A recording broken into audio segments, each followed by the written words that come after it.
back to me. Okay. Oh, Scott, I did get that code, by the way. Oh, great. Okay. Yeah, I got it. Okay.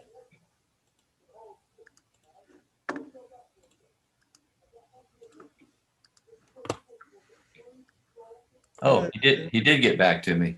He said, he says, yes, of course. To be honest, I'm very happy with the performance as it is. Well, good. All right, so I'll get back to him later. So Aaron Thompson's first tonight. Here we go. Oh, is he going on tonight? Aaron's watching. Oh, is he on now? Okay. He's watching, yeah. Cool. Troy Travers, Mike Wiesner, Cameron Gillis. I sent you that information, Aaron, if you can hear me. Yeah, he can hear you. I left him a message on his phone.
Sounds like the television is on.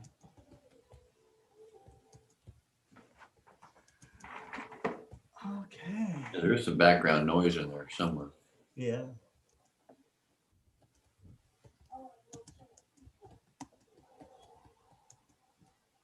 It must be Jerry because I was muted until just now. Yeah. The kids are watching TV. Dogs are barking. Yeah. Throw the dogs a bone. Knick-knack. My son just came in the house, barking for a second. Thank you, Wes. Thank you very much. I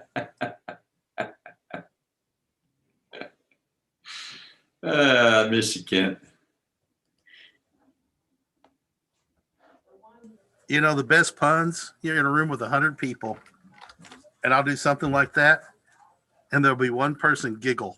That's when you know at least somebody got it. And that's when I know that was a hell of a pun right there. Yeah. The best one is the one that one person gets. You like it that way. Only one.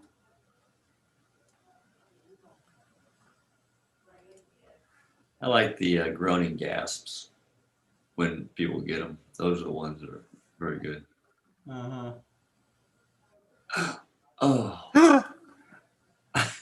Like when it's Good Friday and you tell somebody to have a good Friday.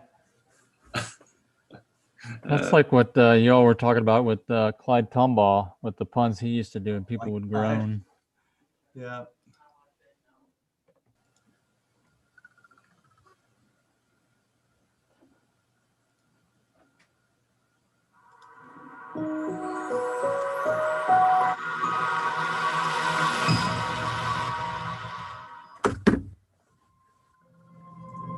We are starting starting the straighten up and fly right maneuver in preparation for parachute deploy.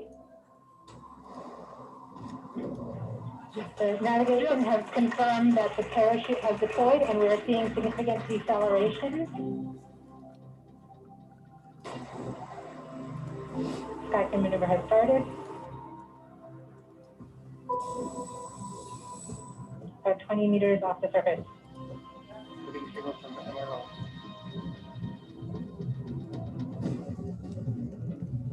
That's just Touchdown confirmed. Perseverance safely on the surface of Mars.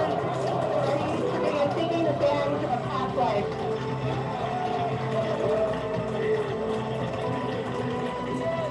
Looks like we're getting the first image. This is the most amazing thing. This is what NASA does. This is what we can do as a country.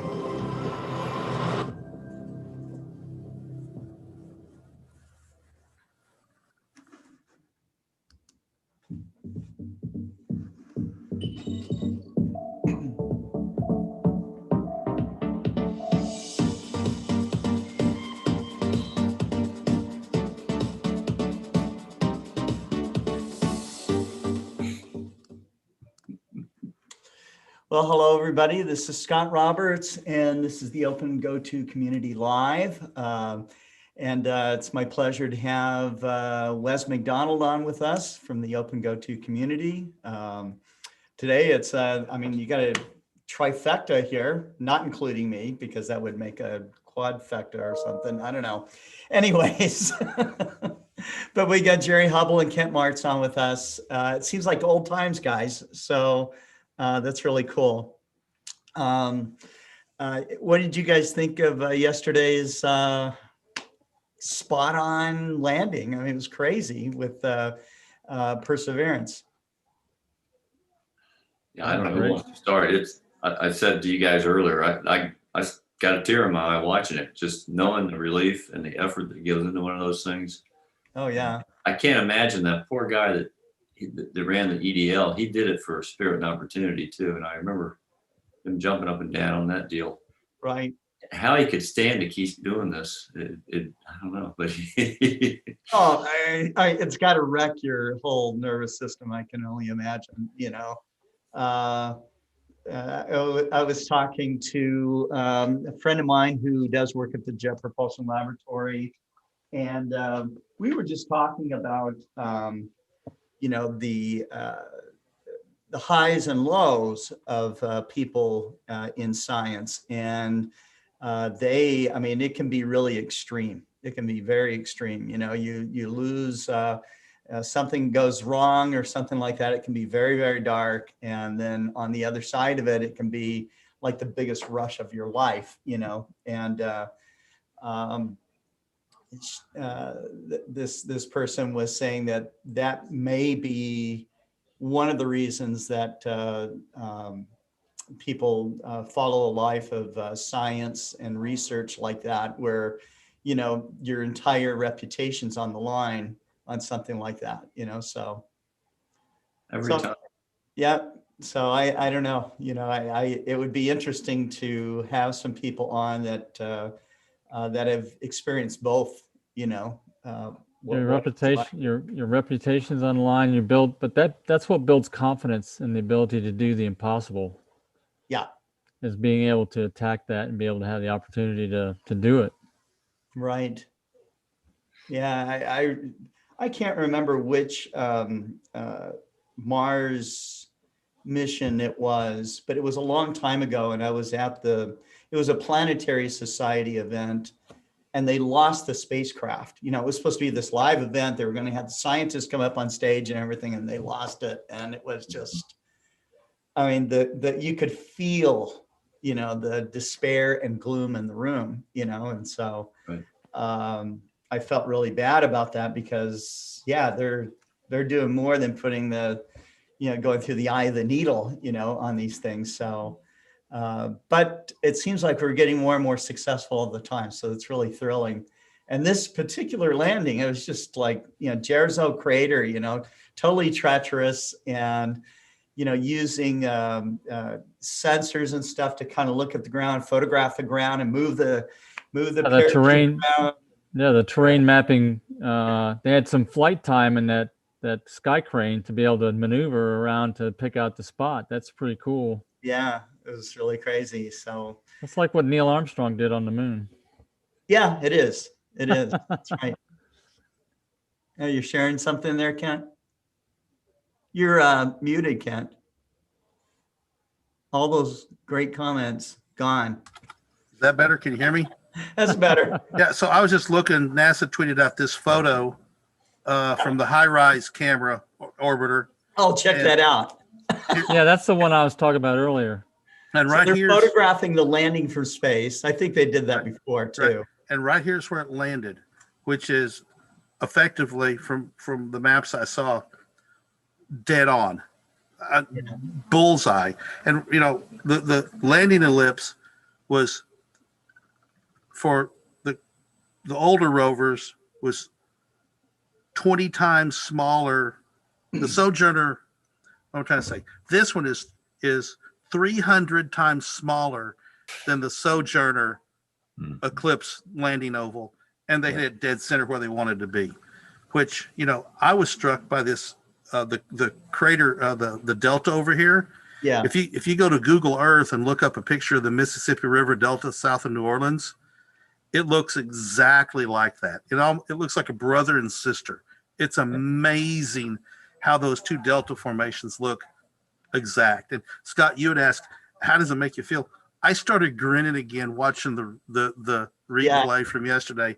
It's just intensely exciting and gratifying. Yeah. And to me, I mean, it was treacherous enough to make me to revive feelings of the Apollo 11 landing, you know, because that was just, we were on pins and needles, not knowing, gosh, are they going to hit something and crash and die? Or, you know, we did not know, you know, so apparently that was more reality than what we knew then. So that's for sure. Well, there are a lot of guys turned blue. Yeah, that's right. That's right.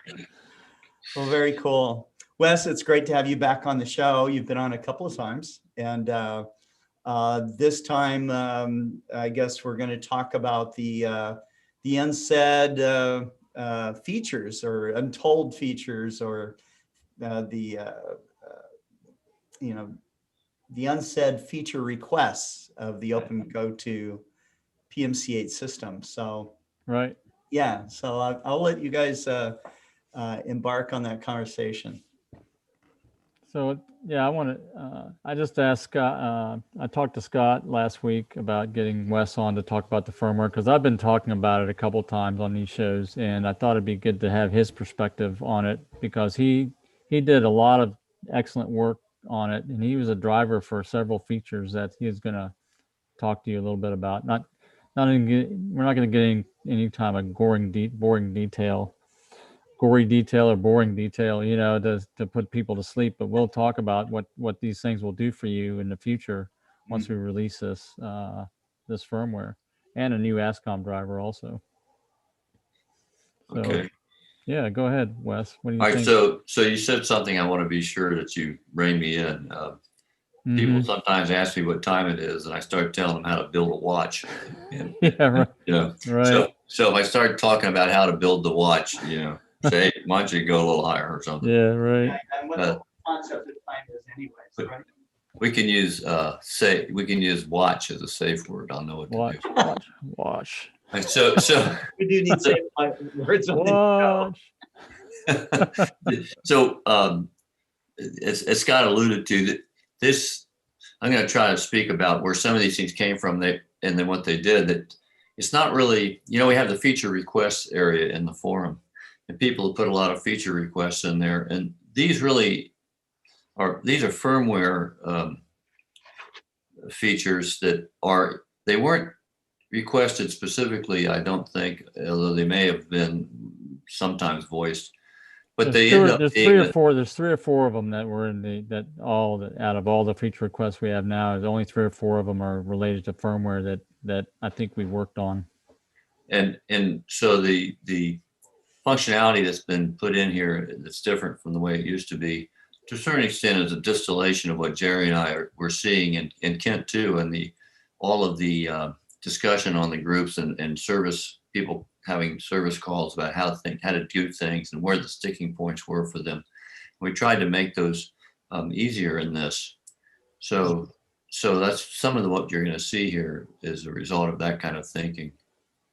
So in the ease of use area, I think Jerry's already told everybody that we now have joint serial and Wi-Fi, so there's no longer a need to select which one. And that's a really excellent thing, because we would get in binds where people had certain things they couldn't figure out how to get out of serial, or they couldn't figure out how to get into serial. And if their network was recalcitrant, they could get hung, and we would always go through this thing. Ultimately, people would manage to do it, but now that none of that's going to happen. So that was a really big change, and it also then enabled the next thing, which Jerry showed you. I'm sure, I think I was in on that. That allows both ends to be working at the same time with different apps, but within constraints and mutual understanding of what's going on, because you can't tell. The brain can't tell the hand to go left while the other half of the brain tells it to go right. That won't work. But anyway, so that opens up that realm of possibility, and really we're just exploring how that's going to go forward and make other things quite possible, maybe that weren't in the past. So that was a big change there. And another thing that people had trouble with is the remembering what UDP or TCP mode they were in, because in the end, we still have different requirements for ASCOM use and Wi-Fi. Well, you should run it in TCP. I guess you could run it in UDP, can't you, Jerry, or not? Oh, the ASCOM driver? Yeah. Yeah, I could build I could, in fact, I started down that path to put a UDP connection in for the ASCOM instead of the TCP. But that requirement is really the reason we have to switch is because the new ESP32 and ESP8266 Wi-Fi modules don't run both protocols at the same time. So we have to be able to switch between the two of them. Right. And for my money, we should run ASCOM in TCP, because the application is probably not inherently built to use an unreliable connection, which UDP might be. So TCP is a better choice for ASCOM anyhow. So you do have that problem with that situation with the hardware, where you have to tell it. So what we did on that is we made it so that people would happen is they'd have it set one way, and then they'd go to the field and they'd try to be using it, say with a tablet, where they're using it at home in ASCOM, and then they wouldn't be able to switch back, or they would have forgotten to switch it back. And so we made it now so that that's going to be doable with your dongle. So you'll be able to switch it when on boot to UDP or TCP. So that's really cool. If you're, no matter where you are, if you've got your PMC-Eight with you and a dongle, that one that in the past we used for channel changing, it will switch you back and forth. And I guess we'll have to come up with another name, because Kent and Alex, I think, renamed it to the channel changing device, because dongle, I'm not sure what was wrong with dongle. Well, now it's a channel changing device and a protocol selection device, I guess. If you look up the definition of a dongle, what that is does not meet that definition. And, okay. I was fine, but Alex won. I gave up. I surrender. Yeah. So we'll give Alex the Purple Pros Award. It's not a dongle, but it's a channel change device. And in fact, that's perfectly fine, because it not only does it change the Wi-Fi channel, it also changes the communications channel from UDP to TCP. So it remains a channel changer device. Are there two different ports for that? No, it knows it. It knows it based on the use on the point of use. So if you boot it with the dongle in, that's when it changes the communication mode. But if you stick it in while it's already booted, it changes the Wi-Fi channel. Brilliant. Okay. And while I'm on that, I'll continue to say that Wi-Fi channel change before, when you plugged it in, well, when you did your change, that was all you got. You had to reboot the system to do another one. So if you're trying to get from number 1 to number 6, you have to end up rebooting the system 6 times. Now you just plug it in and out. It's fine. It'll do it each time. So how important is it to be on a primary channel versus a side channel? Okay.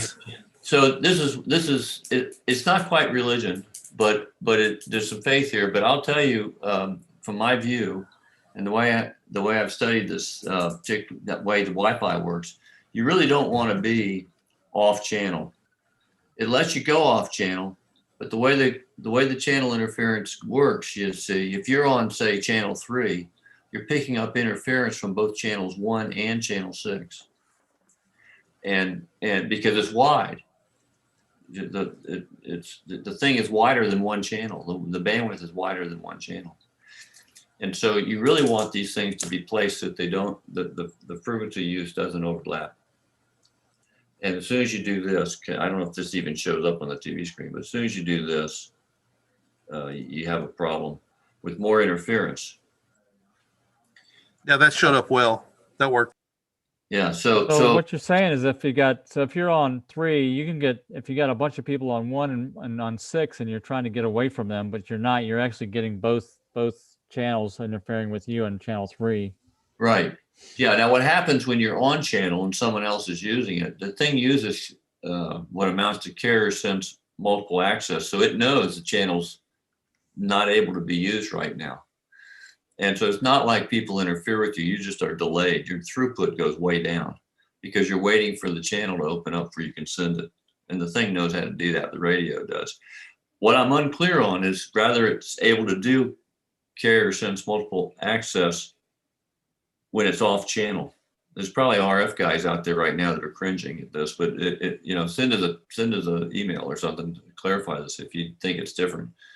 So I'm not sure if it does it when it's off channel, which would be another good reason why it would be terrible, because now you're going to actually suffer bit errors because it's going to be trying to transmit when the carriers are being jammed by the guys next to it. Yeah, I guess I'm thinking about the engineers that came up with these different channels, that they wouldn't put something out there that really didn't work. That's the kind of outlook I see. That's the way I look at it, is that these channels wouldn't be available to use if they weren't effective. Well, it just gets down to your use environment. When Wi-Fi came out, you didn't have 50 trillion devices crowded on top of each other. Now you have them. You even have them in your own house. But within your own little environment, if you can move it around, if you don't have a whole lot of stuff going on elsewhere. Doesn't the signal strength has a lot to do with it too, right? Or not? How does that work with the bandwidth in terms of taking over the channel? Well, the signal strength no doubt would go into factoring in whether it was going to try to make a transmission on the carrier sense aspect. So it's going to make a decision on whether it's sensing another carrier or not. Now, if he makes a decision to go ahead and broadcast, at the same time there is another carrier up there at a lower level, there's probably a crossover point in there where that one will interfere. Mm-hmm. But in theory, it's not interfering enough. I mean, you wouldn't design it so it would talk if it didn't have enough headroom, So, but now we're into some gray areas where I'm speculating anyhow. So yeah, I would just say, set it on 1, 6, or 11, and one of those is going to work probably the best. And then if you want to, you can set it on all the others now, because it's a really easy thing to do. You just play. Well, I was going to mention there's another way to change it too. Other than we have a command now to where you can set the channel directly. You're stealing my thunder. But yes. Well, yes. Okay, now let's back way up here. Okay, people that are just watching the show here, what is the advantage of this automatic, the automatic channel changing for the Wi-Fi? What's the advantage? Well, well, you mean for the TCP, UDP, or the channel Wi-Fi? Well, I think you meant channel Wi-Fi, right? The Wi-Fi channel. Yeah. So it's not automatic in the sense that it happens by itself, but it's easy to facilitate. So if you were to go to a star party, and nowadays you're going to see lots of people with Wi-Fi carriers out there, and and in particular, if people right in your local vicinity are all using number 6, you'd be smart to go off on number 1 or move it up to number 11. Just so you don't have the interference. Wes, when we go to trade shows, oh my God, everybody's using Wi-Fi something, Oh yeah. And it'll look like it's connected, but it ain't talking. Okay. Just because there's just too much traffic, so you'd have to get out the device and change the channel. So what happens when you show up at a star party and there's 15 Exos 100s and 14 Exos 2 with PMC-8s? Social distance. You That's not too far from wrong. you celebrate because of Yeah. all those Yeah. all our stuff's out there. We want to have that problem. What is there a solution? Well, you go to all your people and you say, all you guys over here, you use one. You're gonna have to work out frequency diversity and geographic diversity. So Yeah. Right. It's just like the radio,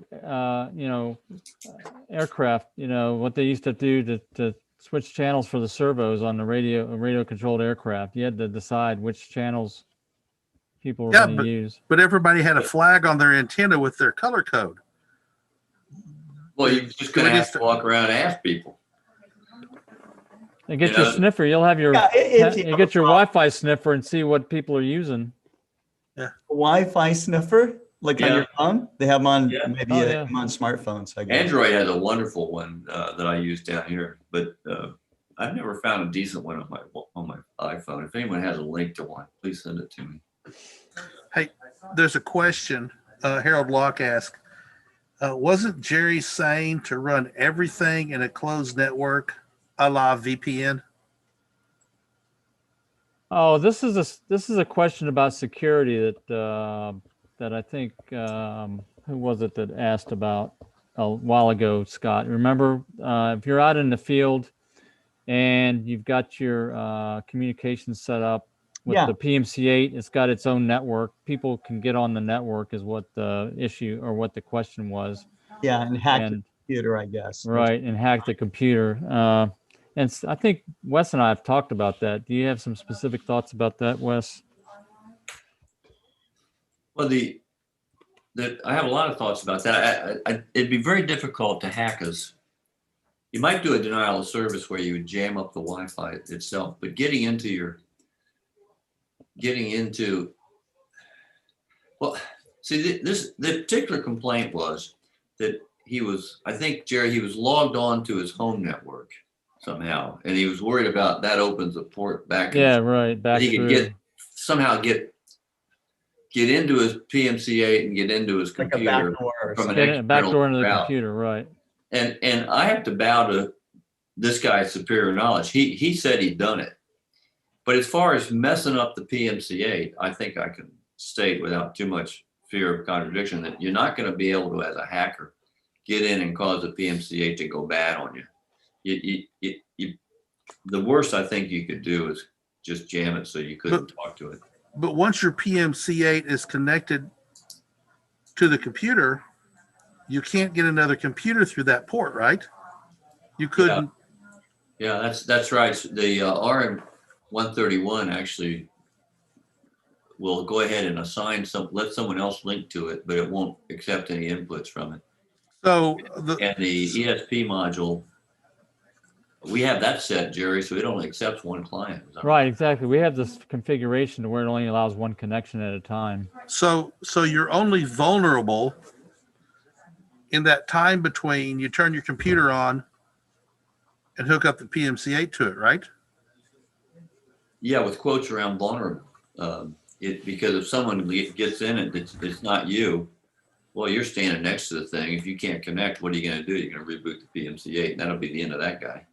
But, and he's not able to do anything with the PMC-8 for a number of different reasons, mostly because it's not amenable to an overflow attack. None of that stuff can happen on it for a lot of different reasons. It's not a smart piece of equipment. No, it's very bounded, and that's it knows right. bounds. And, right. And the only thing you might do, like I said, is just cause the IP stack that's in that Wi-Fi device to just spend all this time doing replies to ICMPs or something, So I want to go to a star party where there's a bunch of people firing up their PMC-8s. Yeah. And get on their telescope before they are and make it start moving. So, and get ahead of them, make them think it's going crazy, and then do that to multiple people. That'll be a fun prank. But remember, you work also on customer service department, so you'll be getting all the phone calls later. Right. But I'll look like a genius. There must have been somebody doing this to you. So, Hey, yeah. so that brings up, I think, improvement list. Let's see, what are we doing? We're doing OpenGOTO telecast number 130 derived improvement list number 1, which is we need to be able to change the passwords. Let the user change the passwords, Sure. and that'll pretty much settle the hash. Yeah. Well, that was the suggestion that we be able to do that, and that is possible with the with the ESP32 module and the ESP8266, which is what we're going to. That's the platform we're going to. The RN131 legacy module, the microchip is not Much gonna harder. is much harder to do that. Okay. So they call customer service for help and we say, okay, put in your password. I don't remember it. Yeah. Well, you'd have to have a means to. We can have a default. We can have a boot default. I mean, there's ways to do that. Yeah. Safe mode. Go into a And- safe mode. That's a good point. We have a boot default, or we could have a retrieval if you're in serial connection. So Yeah. we'd be able to get around it. We'd figure Yeah, we that can out. retrieve it. We could retrieve it for sure. That's easy to do. This is the kind of stuff that we go through when we write a new thing. So how talk quick about we the thunder I stole with the command in terms of switching. I'm sorry, say that again, Jared. Remember I mentioned the switch for the dongle switch for the protocol. We have a command for that now also. So if you're in the serial mode, you can actually switch the protocol with a command. Yeah, it was always there. It's still there, right? So you still have ESW. ESY protocol. ESY was there, right? That's still there. ESY. But you did steal my thunder on something we didn't get back to, because then Ken asked this question there, which has to do with changing the channel by. Oh, right, the channel, right? So in the past, you kind of do it, but it didn't take it. It was I call it vestigial. But now you can go on ahead, and if you're on serial and you want to,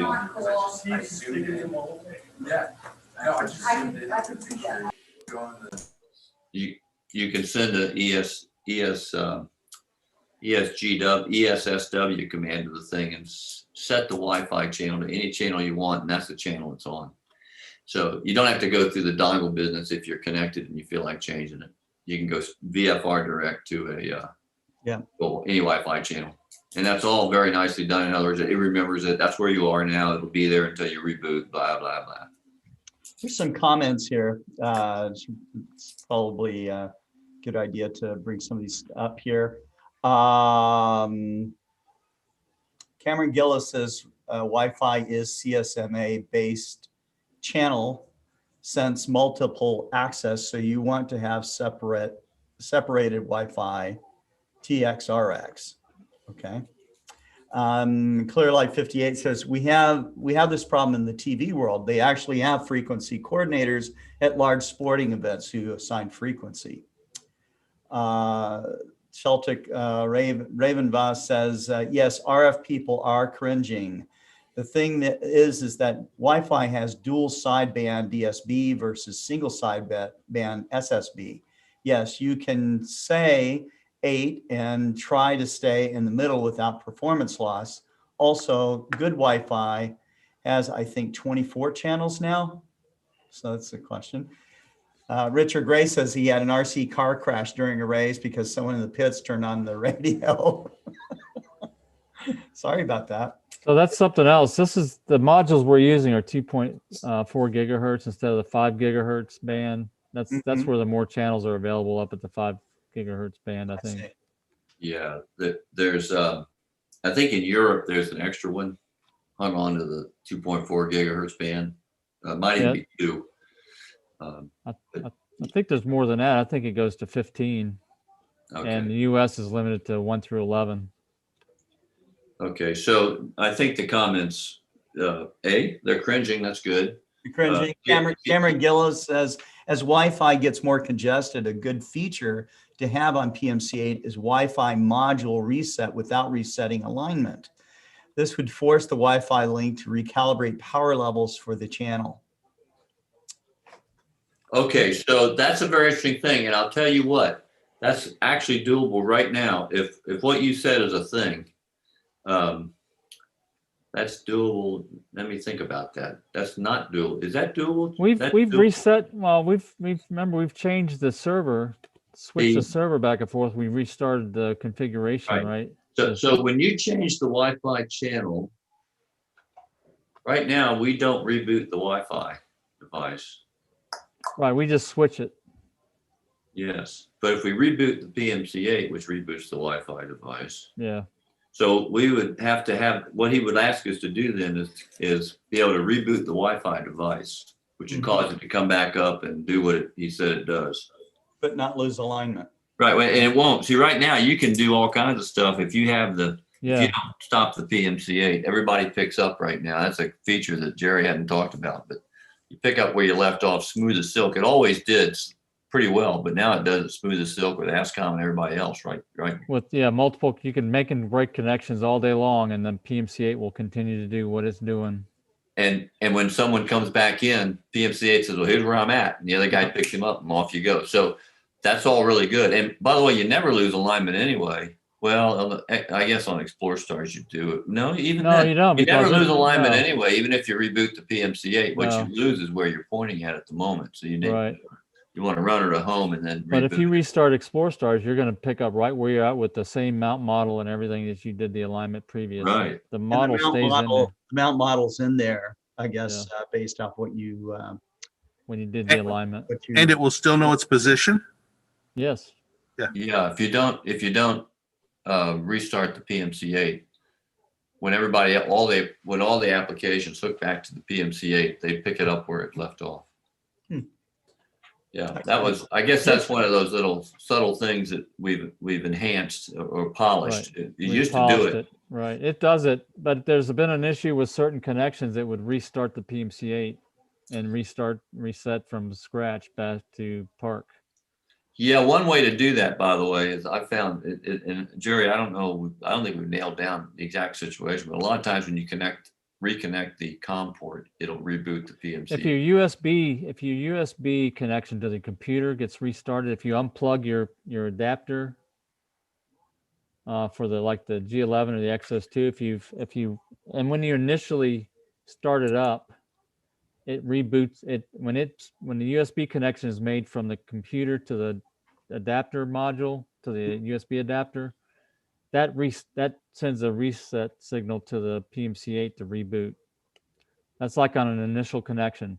If it's always powered up, if you've always got that cable plugged into your computer and it's running and you connect it to your PMC-8, then it's going to stay up and running and it won't do that. Now on the iXOS 100, that's different because the USB converter's in the mount. So every time you start the mount up, it's going to start up and then stay running from then on once you connect to the computer. If you were to unplug it from the computer and plug it back into the computer, that's when it would restart the PMC-8. Okay, so I have another thing to talk about here. If we can move on, is that okay then, Scott? Yeah. Enough questions there. One Yeah. other comment, Celtic Raven says, I'm an IT security guy. I would need to look at the back end a bit more on what is actually possible if it is making a private network. But it can't change the passwords. Then actually you could man in the middle. I don't know what that man in the middle exactly means. That means some can intercept our communications and reroute it. Yeah, you think instead of going straight to your target, you're going through this guy in the middle. So he's reading all your traffic. I see. Yeah. I guess we could throw out there, it'd be interesting for him to comment on the thing though, but it is encrypted at least. So that is to say we're using security, but we're not using an SSL or anything. Okay, so the question becomes, how desperate is somebody going to be to hack into your computer? Right. To hack into the PMC-8 unit that you're using at 9:30 at night. Out in the middle of a field by yourself when there's thousands of other computers in an office building somewhere that they could hack into. And at that point, But a computer actually, that's going on. that may or may not be connected to the internet. Well, that's the other thing. So yeah, I in my people pay their money and take their choices. I'm not worried about it in the field. Yeah. I have $1,000 worth of stuff with me that I'm not with a lot of the time, and I don't worry about that either. And True. I haven't been robbed yet. Maybe one day I will. But the point is, I don't see the people that would be a hacker, particularly a black hat hacker, hanging around star parties. I mean, conceptually, intellectually, I don't see it. It might happen, but I just don't worry about it. I'm probably more worried about a meteor. Landing in the field right next to you. Yeah, or a bear. More likely, a bear coming back. Or a skunk. How about that?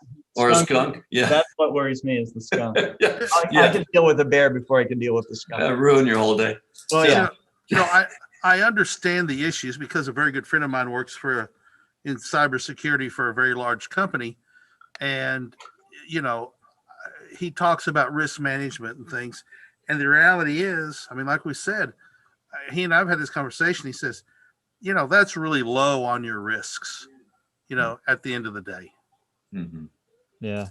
Yeah, I think that's right, Kent. But again, people have their own tolerance levels. So I would never argue that a person shouldn't, if he feels like he ought to worry about it, he shouldn't worry about it. It's just that Wes isn't going to work on it. I mean, somebody else can do it. That's great. Somebody else can join in and help. Yeah, right. And I'd actually love it if they did, probably, but I got other things to do. Okay, so I mean, like make toast, go to bed, play cards. Anyway, so now there's something else I want to talk about here, and that was So we used to, we all have this thing where we have this continuous track when you lose comms. And then and that's a whole firmware load now. And then that was the non-alpha version and then the A version of each of these code builds. So one was continuous track when you lose comms, and one was don't continue tracking when you lose comms. Now, different applications, different people want different things. So instead of having to load a separate firmware now, you can tell this thing, well, I want you to continually track when you lose comms. Or don't continually track when you lose comms. Same piece of software, simple flag, and you set it the way you want it to be. Now, at the moment, you have to do it with an ES command. So there's no dongle setting. So you want to make sure you set that the way you wanted to have it. If you're going to go out with Explore Stars, there's no way to do it with Explore Stars. So is this settable through the configuration manager? Yeah. Well, yes, you can send the command through the configuration manager. It'd be a ESSW is what it does. TSW. Yeah, ESW. Yeah. Right, but it's going to be on the configuration manager. They don't have to look up the codes. It's going to say. Well, with the configuration manager is changing, the ASCOM driver is changing with this new firmware. So there'll be a new version that will do these things for them. Yes. In fact, there'll be some stuff that's going to be removed because it's not needed anymore. But that's right. They'll be able to do it there. Now, one thing that we are going to have, because this stuff is set up, I won't go into it where it's stored, but it's all stored in non-volatile memory. And we want to be able to, as part of everyone embracing the new firmware, Jerry has a configurator, which is going to allow you to hose in all the stuff you need to make the new firmware work the way you want to do it. And one of them is this exact flag. So in theory, you could just run the configurator with the flag set to be continuous track or not. And that would just set it for you. It knows how to do it. I've written a bat file that does it. Jerry's going to make it more user-friendly, I think, if we have time. But that sets all of these internal double EEPROM things, these non-volatile memories, so that the unit works the way the owner thinks it should. Because we have all this configurability in it now that we didn't used to have. But we had it. Well, that talks to a couple things. One is it's a one firmware for everybody now, for past and future. And so that's why we had to build all this configurability into it. And the other thing, Wes, you can talk about is P9. Right. Yeah. And so of the configuration, we now have this, and it's a very good thing, by the way, for the community, and especially good for Jerry, because he doesn't have to pull his hair out as much. Now that he stated this to me a long time ago, that his goal was to have a common code build for everybody. Mm-hmm. And we managed to get there, really. And this was one of the big things that we worked on for this release. And it hasn't really held us up. It was one of the earlier things we did as we started working on it. a lot of the other nitpicky stuff has held us up some, but it was, yes, we want a single code block. And that's a beautiful thing because now we can incorporate a single change and everybody can have it independent. It's only one piece of software, one piece of firmware to test. We can release it. That should be easier. And but they in the don't, process, and they don't have to figure out, is it this one in the configuration manager? Which one of these 6 or 8 things do I need to select for me? It's just going to be one thing for the firmware update, right? Well, kind of, sort of, not at first. You're going to have to go down and decide very simply what a certain number of things, and then it'll configure it. But at that point, then you can run it. So there's two pieces. There's two pieces to that, Kent. One is the hardware that you bought. There's a variable that we set called P9. It's one place that gets set to, so it knows. It'll detect. There's auto detect features also, but in terms of the hardware, this is what controls certain parameters. And then there's a group of parameters that you can turn on and off based on the features that you want to enable. So there's two groups of things basically. But P9 will determine if it's an Exos 100 or an Exos G11 or whatever it may be, right? Right, and that's one thing we can't detect automatically. We don't know what you have hooked on to the other end of the motor driver, rather which mount it is. So we have to tell it that. And so P9, basically you tell it if you're a G11 or if you're an Exos 100.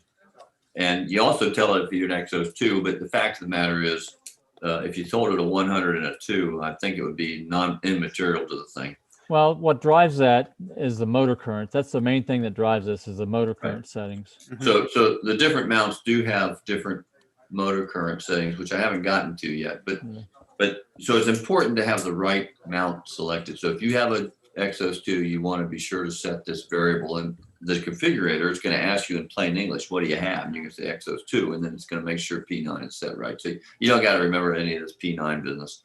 It's going to take care of it for you, which is good. We can't remember it either. We always have to look in the firmware to see what the hell we got notes all through the firmware telling us how we got things to work. Yeah. So what do we set that to? So anyway, so we go and look. But so you're not going to have to do any of that. It's going to be there in plain English. But the yeah, I think that's it. So oh yes. So associated with the universal software build is the ability for the firmware to know, look, I have an RN131 or I have an ESP 8266 or I have a 86, what is it? 8266. And it knows that because that's important in the way that the firmware massages these Wi-Fi modules. So it finds out, it goes out on boot and says, who are you? Oh, okay. So that's independent of P9. You can have P9 buggered up as far as that's concerned, but it'll figure it out. And the same thing's true of the old legacy ST4 port, which is found on the Exos 2s, and the new ones, which they work differently. And now it knows. It goes out and determines, well, what kind of ST4 port do I have? So this is all now invisible. It's self-configuring. As long as you just tell it, I'm a G11 or I'm an Exos 100 or I'm a PMC Exos 2. When will the legacy ST4 port go away? It's going away right now. All the new stuff that we're having manufactured right now and delivered this year is going to be all the new hardware. With no ST4 port. No, it's got an ST4 port. It's just a different design. There's no need to calibrate it anymore. The original design was an analog ST4 port, where this new one's a digital one. Okay. So the digital one's on the iXOS 100 right now. That was always designed with the digital ST4 port. So, do you think the ST4 port will ever disappear? Oh no, not the guys in Europe love it. That's the reason I had it disappeared when I first designed this thing. It was not there, and then we were impressed that we needed to have it. So that's why. Yeah. It turned out the way it did. So I wanted to mention since you already talked about it. Well, we talked about the continuous track mode. And there's a big And we've added on continuous track. We've added a visual cue that it's running on its own, and the status light will flash at a rapid rate when the commands have stopped coming, but it's still tracking. And so you can just glance at it and see, oh yeah, well, it's in this mode where it's running along. So I'm good, you know, or you go, oh heavens, why does that happen? I thought I had Explore Stars connected, right? And you find out your iPad went to sleep. No problem. Wake up the iPad. The most you have to do on my iPad is swipe up and get rid of Explore Stars and bring it back down again, and you're good to go. It hooks right back up and off you go. Sometimes you don't even have to do that. Yeah. But so you have a flash code on the status, which actually tells you something in that case. Now another thing that we thought would be a really good thing, and this is sort of a new use, was people might want to just grab, especially the Exos 100, take it, just take it, go. And I want to do star hopping and I want to find stuff, but I don't want to mess with any computers. But my doggone mount won't run without Explore Stars to turn it on. Well, now we have something, we call it motor mode, right, Jerry? Yeah, that's what. So motor mode, you can set it, and you can set this thing to be motor mode all the time, because as soon as you command it, it gets overridden. But it'll just start the thing tracking as soon as you turn it on. So it's just like having an old school mount where you just have a right ascension motor running. Yeah, you got power running to it. It's a clock drive. It's a clock drive. And so you can plop it down, you know, get it rough polar aligned, turn the thing on, and then just break the clutches, swing it around, do your star hopping and turn it on and watch the object go by. It will watch it stay in the eyepiece. Nice though. You know what that's nice for? That's nice for people who do educational outreach, because you'll have, 50, 100 people in line and they won't let you go through a setup. They'll want to get at the eyepiece or look at Saturn, or whatever it is right away. So if you could just like power it up and it's tracking right away. Yeah, with that's 1 minute, great. 2 minutes, 1 minute, you can turn it on and then get on the object and then take a look. Great. Yeah, so lock the clutches once you're there and watch it go. And now that also has a flash code, and it's a slow flash of the status light. So if you turn it on with the motor mode enabled, it just starts doing this. Now associated with motor mode though, you have to tell it whether you're in the northern or southern hemisphere. So we have that, that's an ability for you to set as well. So if you live in the south, if you live below the equator, you can set this thing to I'm in the south, and it'll know which way to turn in motor mode. Now you'll have to do that ahead of time, of course. Yes. We don't have any way to adjust that without a computer. You can't read your mind, right? Yeah. Yeah, but again, once you decide you're in the south, see, like I said, I have my stuff here in testing 100% set up for continuous track and motor mode. Yeah. And it just comes up, and I have it for northern hemisphere, although except when I'm testing southern, and I fake everybody out, and I get totally confused where I'm looking. But yeah, set it up for motor mode, set it up for continuous track, and just be happy. Now you're all set to go, and make sure you got your hemisphere where you live, and you're good. Okay, so we did that. Now let's see. We mentioned this before, the motor current. So there was this some requests for higher current, lower current, batteries, extend battery life, that sort of thing. And this all took special software builds. So now we have the ability to change with ES commands, and you can do this in the configuration manager command window, Kent, or any other way you can issue ES commands. Yeah, you can set the current levels. Right, and I wanted to talk a little bit about my trepidation early on of allowing the user to set the motor currents, because we didn't talk it through all the way, so I was worried that people were going to set it too high or too low, and then the mount wouldn't perform like they expected, or it would screw up somehow. So what we've done is we've done two different things to manage that. One, we have in the firmware hard-coded our limits for each mount, how much you can set the motor currents high and low. And then we have two adjustments also. One for slewing and one for tracking, because you want to extend the life. You want the tracking current to be much lower, because the motors are the most torque is provided by the motors when you have the slowest speed, which is during tracking. So you don't need to boost the current up for that. So that we allow you to set it down to the limit, the lowest limit, and then that'll extend the battery life. But I'll let Wes go ahead. So I just wanted to make a point that we have the limits that are defaulted to allow you a certain range to adjust the current to anything you want within that range. You know, you can make the slew, You just you can can't make go the slew beyond- lower than the track if you wanted to. It doesn't matter.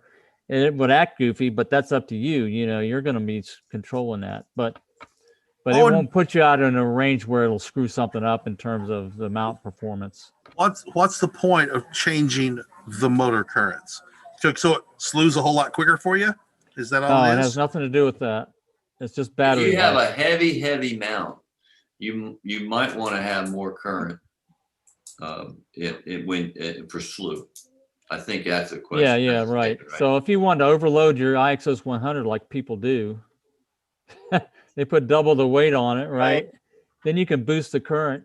And they don't really balance it, right? So Right, exactly. That's the other thing. See, the key is to never have this thing think it moved when it didn't, right? And if the motor doesn't complete a step because it's overloaded and it doesn't have the torque, we in the process of doing it, you'll lose track of where you're at.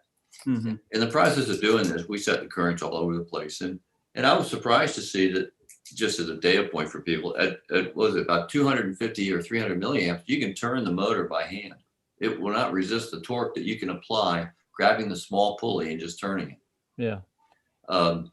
And that was surprising to Yeah, me. we set it way low, right? But at 600, it's very, very, I don't think I've ever made it turn. At least I didn't work hard enough to make it turn. I might have could have done it, but I didn't want to make it do it.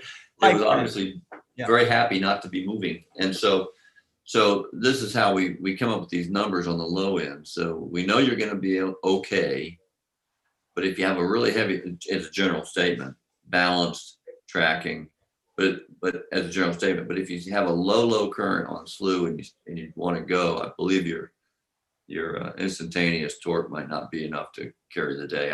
I'm not sure. You might. No, that's why we have the also ramps. That's combine the that. inertial, to manage the inertial load, we have ramps. That's why we do that. Yeah.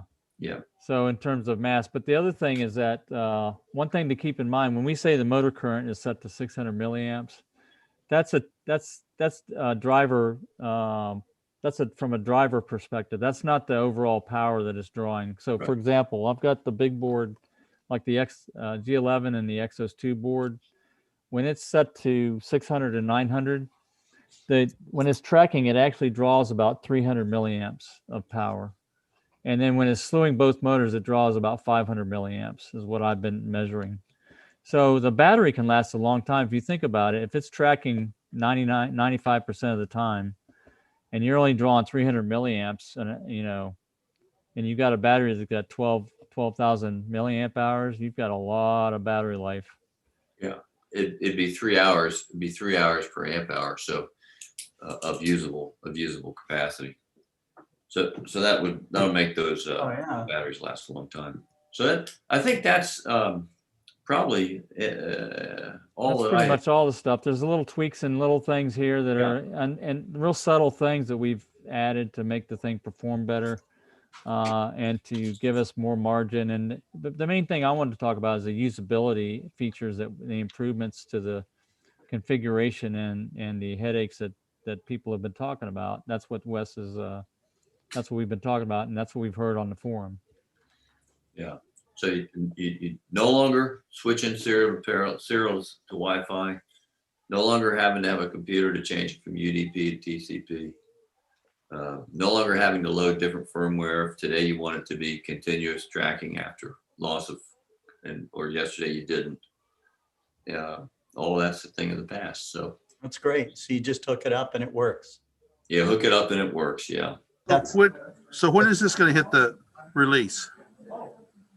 What's the release date on this, Jerry? Yeah, I've been stringing it along, not on purpose, but we want to make it right to debate. So right now, I think we got versions of the ASCOM driver and the firmware right now today, ready to go to the beta testers. And I was going to send it out later today, probably, with some instructions. And the first thing I want to tell the beta testers to do for the first week, because I've got to finish up a document that explains more extensive testing, but I want people just to go out as a first cut of the beta users, just to use it like they normally use it, if they can. So we've got a group of about 6 or 8 people that are designated beta testers right now Mhm. that I'm going to be sending this to. And the first week, I want them just to use it as much as they can, just like normal, like they have before in the past. You know, maybe play with some of the settings with the configuration manager that we have right now. They can set the settings, and the document I'm going to send out explains these settings that we talked about today, so they can switch it back and forth. Try it under the sky with it, you know, with the motor mode where it's turns it on. No computer, you just turn it on and it tracks. Oh, Try yeah. that out and see how that works for you. Mhm. That type of stuff, you know. And that's the first week of beta testing. The second week will be these more extensive things to really get down. So I guess go back to the first week. That's like regression testing where you're making sure we didn't break anything. So Jerry, you're building a clock. Mm-hmm. Well, you're building a clock if it was Wes. The question is, when's this going to get released to the public? I was shooting for originally the first week in March. So maybe there's some issues to fix. So March 15th is a good, solid. Yeah, I think yourself- so. yeah, I think okay. so. And so somebody asked Jim Norwood, so if I upgrade my firmware, I'll have these new features. Yes, the answer is that's the other, yes. yes. The other It's thing a- is that this firmware is good for everything that we've ever sold. Right. It's all backward And compatible. there's no charge for it, right? Yeah, so that's think like about that. Basically a whole new PMC-Eight. Mhm. Yeah, so They can send me money. I've got a PayPal account. That'd work. That's right. Well, just put that number up there and I'll have a little ticker tape running across. so Harold Locke asks, when are you going to make a model that works generically across all platforms, manufacturer platforms? Oh, No. no, there's some top secret work going on. Yeah, but I don't know. There are in situations like that, sometimes you get people that they'll go through the hassle of configuring something on, customizing it, but if there's less than 100 people that will do that, it really becomes something where you go, geez, do we spend the time and effort to do that, or do we spend that time and effort supporting our core customers that are already using the system? Right. So because we're in a process of ongoing improvement. So it's almost a monetary sort of issue. How much money does it take versus how many units you're going to sell? And right, because we're a business to make money. Yeah, and the other thing is, I can tell you from experience, and this is what I learned working for Explorer Scientific. It's a big difference. It's a huge difference between building a prototype and making it work, and then turning it into a product. Yeah, it's night and day. So you can make a hole-in-one machine right now, Jerry. Well, you can make an easy button telescope for astrophotography. We'd have to add some sensors, yeah. But making it into a commercial product that doesn't cost a lot is the issue. Right. Yeah. Right. You have to have a market for something before you can actually start down that path. yes. But this really, in a way, this is going to the OpenGOTO. If we can organize things so that people can do these things on their own, and to whatever extent they can monetize it or whatever, then it can grow like a monster. That's true. From the beginning. So that's, I think, the goal of what or at least that would be an interesting future thing to watch. So that's something I wanted to mention also, Wes. I mean, we've known each other for quite a few years now, but I brought you into this project, and you're the only other person that's worked on the firmware besides me, really. And that requires an NDA and all kinds of other stuff, and a certain skill level, which I knew you had. That's why I brought you in on it and asked you, and you were interested. So that's the key thing. If you weren't interested in doing this, it wouldn't have gotten done. So that's what I want to thank you so much for. Oh yeah. Well, I'll tell you, yeah, well, you're welcome. And I gotta say, I'm a little lost. I don't have anything to do today. On the firmware. It's all slammed the hood on it and bolted it shut and turned it over to Jerry. I'm waiting for the request to change something. Wait, hurry up, will you? I'm getting lonely. We've worked pretty hard on this for the last 3 months because Wes has spent a lot of time on it. It's been a very interesting thing, and I've told Jerry this 1,000 times that I grew up with the 4004 going forward, so all these little microprocessors is kind of like where I lived, and I was never a big machine guy, and I did all this embedded code and everything, and then I come to this stupid thing, and it's got the most incredible architecture I've ever seen. It's completely different, and it's a fusion at the hardware level of a multi-process operating system, a real-time operating system at a multi-process level, but it's at the hardware, and it's been very fun. Some of the stuff it's thrown some curveballs or knuckleballs that have been impossible to hit, and it took some getting used to. So there's been some real wrestling going on to get some of this stuff. You got to get your mind wrapped around it, what they're getting from the paradigm. Oh yeah, and it was quite interesting. And there were a few things, as what there always are on these processors. They're known by the creators, and the rest of us spend our lifetimes learning about these little landmines that they're out there, and we don't know about them until we step on them.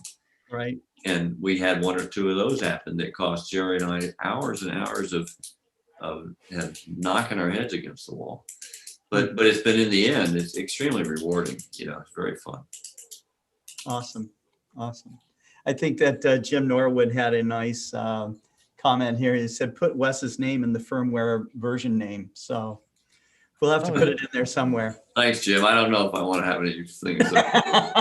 His name and his home phone number. The comments in the firmware are all with his name on them. So Jim, I got enough people cursing me already for not for this. Yeah, no, but it's very cool. Thank you very much, man. I think that the community is going to really enjoy the new features, and it sets us up to go to the next level. So it's very cool. Well, my final word will be, I know that it makes it a lot better for me to use it. Yeah. And, right. And if I'm a Mark I user, and it will for me too. So that's that. Okay. All right. So I think we're at past the 5 o'clock hour right now. We're going to wrap this up. Kent Marts is going to talk about Starmaps versus Sky Apps, and there's a lot of beginners they're out there using these really cool and actually very sophisticated Sky apps, but then you've got things like this beautiful, majestic star chart. This one's the Sky Atlas 2000, a benchmark achievement by Will Tyrion, and I learned how to find objects using this map, as well as many other amateur astronomers. This is chart number 4 right here, and this has the Andromeda Galaxy on it. It's got M45, so it gives you a big swath of the sky. But what are your thoughts on star maps versus sky apps, Kent? I think they both have their place. It's I like to use a paper map in some form because I can use a red light, flashlight, and not ruin my night vision. With a phone, you have a very small piece of sky to look at versus being able to see a larger swath of sky. If you're going to use a phone at a star party or on your own viewing, you have to figure out a way to get it the screen brightness turned down. And there's a way to do it on an iPhone. That's what I have. But I'm sure there's ways to do it on others as well. You can use the I was going to say, Kent, about that's a big issue. Not just the brightness of the display, but you pointed out a very good thing, which was the screen real estate that you have compared to a chart. You want to be able to look up at the sky in your field of view and match it to the chart. Right. Yes. Not just have this little tiny screen that you have tiny little dots. If you try to show that much sky, it doesn't match the scale. That's Well, very yeah, true. and so you can blow it up on your phone, but now you're seeing a But it's thumbnail like looking size through it's like looking soda through a straws. straw. Yeah, and so you can't really see. And if you get big enough to see, it's not precise enough to be able to point your telescope exactly where you want the thing. And so it's that screen real estate is a big issue. Certainly, I'm not saying don't use your smart device, but you've got to an iPad or a tablet would be better than a smartphone for that. But you're still not seeing necessarily a big enough swath of sky sometimes. Mhm. But if you're going to use a smart device, you've got to figure out a way to get that screen red and get the brightness turned down. And Yeah. because otherwise you're robbing yourself of the ability to see what's out there in the telescope. So because it's a light pollution. When you see that white light, your pupil gets real small. And once that pupil's real small, it takes minutes for it to open back up. And really to get good light adapted takes 30 to 45 minutes. And so a phone rings and you look at it and it's white light. Now you're 30, 45 minutes back. So learn to set your phone to a red screen and turn that brightness way down, because Right. a bright red light will do the same thing. A bright red light will make your pupil constrict. Now you're back to ground zero again of waiting to get your eye dark adapted. There's been studies that red isn't the best light because your eye is most sensitive to amber, greenish amber light. And so you can turn the brightness way down on that kind of spectrum versus a red light where your eye's not quite so sensitive. You have to turn it up a little bit on the red light. So I've seen studies like that about that amber might be the best color. We need Well, to go green, yes, an amber or a green. That would be interesting and that's why when you look at things up in the sky I tend to see a green tint to a lot of things. And it's because of that. I don't think you want green, a yellow, but Yellow. I think I know that green is night vision safe. It would be I think interesting. I know that. It'd be Is that interesting. true? That's what we're talking about. It'd be interesting to do some testing and our own Well, testing. I guess report back. the reasoning is that you can turn the green light way down as opposed to a red light. But it you know. doesn't mess up the rods and cone things. It doesn't mess up your night vision. Right, Green doesn't, neither does red. right. So, by the way, I wanted to say, Kent, that my daughter, back when I got this phone several years, it's an 8. She likes to go to star parties with me. That's all she ever does in astronomy. And by the way, she's an excellent star hopper. I don't know what the heck happened to her. I never got that gene. She did. But anyhow, she took my phone and went blah, blah, blah, blah, blah, and now I double click the darn thing and it turns red. Mhm. So I know. So there, that's your Right. existence proof for all your I iPhone do. people. I've got my iPhone and it's there's a thing called color filters, and now it's red. It's in disability settings, color, but the double tap thing I've never figured out. I need to have Okay. your daughter come here and fix it for me. It's actually 3 taps. Sorry, It's 3 it taps. takes 3. It takes 3 to do it. Yeah, yeah. Somehow she did that. Boom. And the cool thing is, you turn that brightness down, you can still text, you can still look at websites, although the red part of whatever it is you're looking at completely disappears.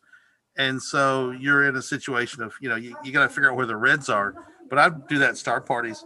It allows you to keep texting, keeps using your phone. This 2.5 by 4 inch star map now, okay, is actually kind of small. And you look at something like this, okay, you talked about the effect of looking up and looking down and seeing this broader field of view, okay. To me, this is like looking at a street map, or not a street map, but a highway map, okay, where I can see where all the rest of the stuff is out there. And I'm not these other maps, It's the difference. the screen moves when you're moving around the sky. All right. So it's not like, now it would be like, okay, I want to know where the 7-Eleven is, and I punch in 7-Eleven and it tells me, okay, it's over here. Okay. That's great. All right. But what's around here and what's around there and what's around there, And, so I think that there's something, I don't know how to explain it, but the feel of the sky and what you learn, okay, by looking up at the sky and using a map like this, I think is It's the difference between a highway map of the United States, yeah, a city map of the town you live in, and Google Earth being able to go down to individual houses. yeah. And that's what that Wilterian map is. That's a house level, or at least a block by block level look. Each one, the ultimate is to have both. each one has its benefits. There's not a perfect telescope. There's not a perfect star map. Smart devices have a role in astronomy and amateur astronomy. Mhm.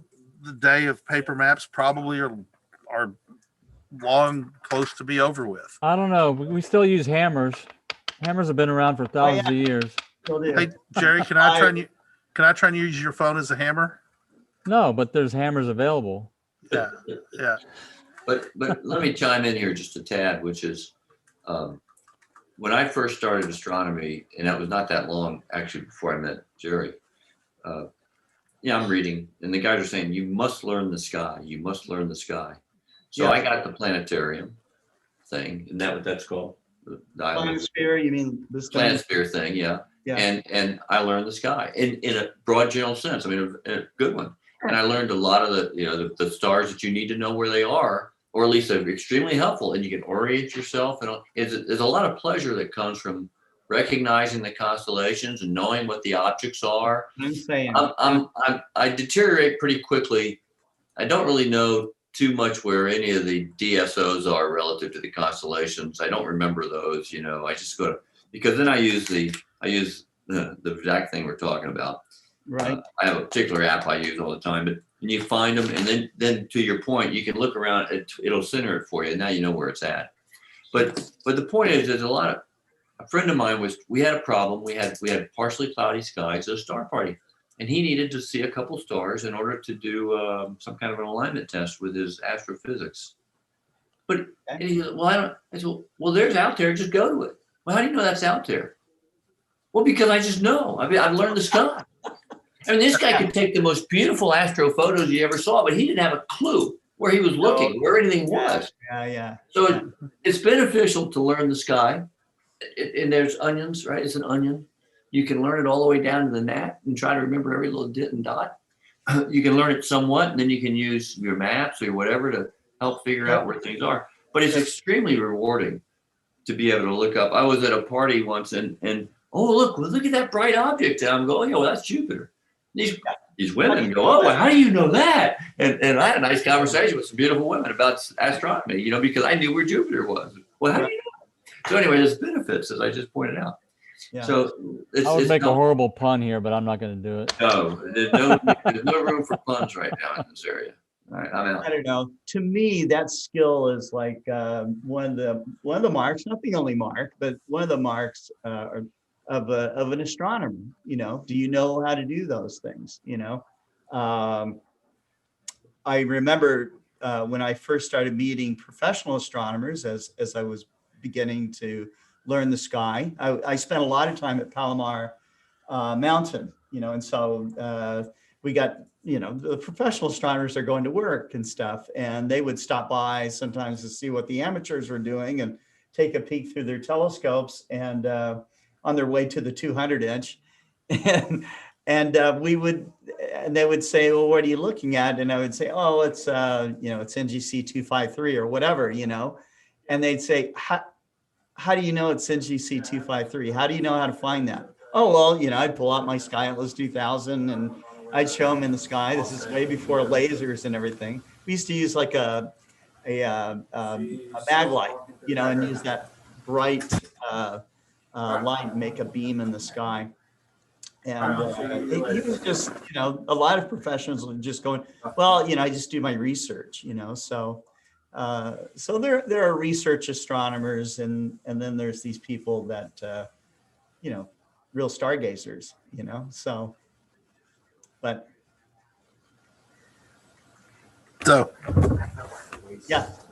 that's that. So that's it. I love to sit there and look at that, the Star Atlas 2000. Yes, And just, it's a beautiful thing. It's almost, it's like a work of art, I think. well, it is a work of art. Yeah. I've got the Uranometria charts, the big That's books. another Those are beautiful amazing- charts by Tyrion. I mean, those are the ones I bought in the mid 80s. Yeah, they're 87 is book when I form. bought those. Yeah. Wilman Bell. That's something else we didn't talk about. Wilman Bell has gone out of business. Oh, yeah, that's right. I was good friends with Perry, and I haven't talked to him for a long time. So I don't Okay. know what. I'm not familiar with that business. What is it? Wilman Bell, They publish a lot of astronomy books. they're a high-end astronomy book publisher, not high cost, but they would do excellent book publishing. Yeah. And they're the go-to people for astronomy books. They don't have a huge number, but they have great quality books. And that was something I bought early on in the mid to late 80s when I first got my LX200 10-inch LX2 or LX5, I should say. My Right. LX5. I bought a bunch of books from Wilman Bell, and I've known Perry Remarculus for a while now. Yeah, he's a nice guy. Real Yeah. gent. He's in Richmond. He's lives. I've been to his house before. Oh, wow. That's very cool. That's very cool. Well, I don't know what happened. I haven't talked to him. That's a shame. he was, I think he's been in the retirement age for a while. Oh yeah. It said conditions came together. Whatever that means is what I'm seeing. Oh, you found his webpage. No, a thread on cloudy nights. We're hoping that the November. inventory gets sold to somebody else so they can continue to sell books, but it's hard to say. That's what this post says, is they're looking for somebody that has a warehouse space to sell the books. I wonder how much warehouse space they need. Maybe Explore Scientific ought to take their books and warehouse them. Maybe. Maybe. Well, the last thing I want to talk about is the next week global star parties. We've got 2 of them planned right now. Tuesday's global star party will be the 33rd global star party for the Americas. And then on the 26th, we are trying to put together, and it looks like it is coming together, another European edition global star party. So there'll be a Friday evening global star party, or a Friday afternoon global star party. The 23rd event will start at, early log on will be at 6:30. Both events, we will have after parties at these global star parties. So if you're thinking of joining us, you can log on. We start off offering it, and only one person took us up on it. Last global star party, we had 2 guys come on. So it's a lot of fun. We learn a lot. And it's a good experience for you if you come on, because you learn how to present, which is wonderful for astronomy outreach, which is great. You need to, you got all this knowledge and experience and stuff. It's time to show it off a little bit and share that with people to inspire them. So. Anyways, I hope you guys had a great Friday. Wes, thank you so much for coming on to the program. You're a brilliant guy. We're, all of us are, in gratitude to you for all the great work that you've done and what we're now able to share with the community. Kent, thanks for coming on too. It's always good to get, a president of an astronomy club giving good advice to beginners. Jerry, thank you. This is your 130th, is that right? 130th show? Yeah, right. That's right. So it's a lot. And it hasn't even been a year yet. It's been 9 months or something since we started, I think. That's right. Yeah, and you've been on a lot of the global star parties as well. Mm-hmm. Kent is our guy that's on to, the waiting room for the after party. So he's the guy who checks you out. And I'm just the guy who blabs a lot in between guests. You're the producer. You're the producer and the host. So, but thanks very much, everybody. You have a great weekend. I hope it's warming up wherever you are in the country. Hoping that all of our friends down in Texas are getting their electric power back on and their water problems fixed and all of that. It was a really tough week down there in Texas. So congratulations to the JPL Mars 2020 team. It was pretty awesome. There's many people that are, that beyond what you see in the mission control room that are involved in getting a spacecraft like that up there and putting a rover on the red planet. So just really truly amazing. And we had a great week overall. There's three Mars missions up there, new ones up there. I think this is our 5th rover, and it's as Dave Eicher always says, we're living in the golden age of astronomy and space exploration. So enjoy it, read up on it, and come back and see us next week. We'll talk to you later.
All right.